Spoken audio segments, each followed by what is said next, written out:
The overall goal of this article is to introduce preparation and characterization methods for nerve growth factor-loaded high-density lipoprotein-mimicking nanoparticles.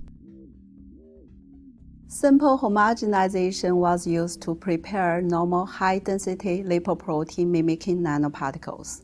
The procedure is simple and scalable.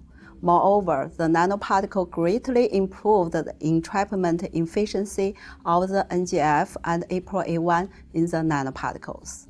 Various challenges to characterize the nanoparticle were overcome, including separate the unloaded NGF from the NGF nanoparticles, conduct reliable in vitro release studies, and measure the bioavailability of NGF nanoparticles.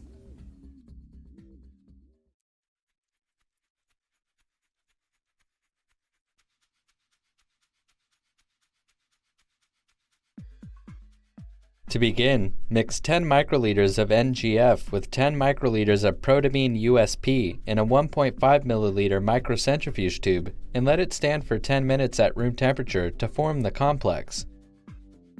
Next, add 59 microliters of phosphatidylcholine and 11 microliters of sphingomyelin to a glass vial. Also add 4 microliters of phosphatidylserine, 15 microliters of cholesterol oleate, and 45 microliters of tocopherol polyethylene glycol succinate. Mix and evaporate the ethanol under a gentle nitrogen stream for about 5 minutes. All excipients should form an oily, thin film at the bottom of the glass vial. Add 1 milliliter of ultra-pure water to the vial and homogenize at 9,500 RPM for 5 minutes.